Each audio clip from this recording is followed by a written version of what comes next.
Some confusion at the terminal at a time of heightened alert. Tonight, Department of Homeland Security officials are looking into why dozens of passengers from an international flight were accidentally allowed to skip customs at Kennedy Airport. CBS 2's Don Champion has exclusive photos from the passenger.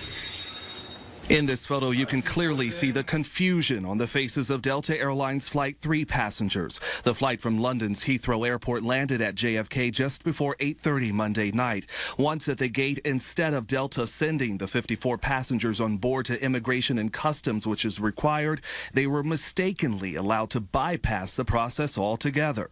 It's a mistake, and obviously it's a bad mistake. Security expert Robert Strang says the immigration process is critical. Among other reasons, passengers from international flights are required to go through Immigration and Customs to ensure they're cleared and safe to enter the country. In this case, Strang says security likely was not compromised because the passengers were checked in London. Most of the names that are out there we share. So if there's someone who has criminal intent, if there is a terrorist, if there's someone who might be carrying some type of explosive, they would have never been able to get on that airplane. Airport officials eventually spotted Delta's mistake and sent the passengers to immigration. But by that time, we're told some had already left. The mistake comes days after Homeland Security officials warned airlines about the possibility of terrorists trying to hide explosives in shoes. In a statement, a Delta representative said the airline is looking into the mishap and that, quote, customer security is of vital importance and Delta makes every effort to follow appropriate procedures. Things like this, these routine kind of checks,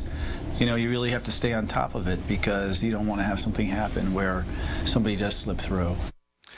Now, to be clear, officials do know the names of all the passengers who were on the flight last night. The initial problem appears to be the passengers were all let off their plane in an area where they did not have to get screened by immigration.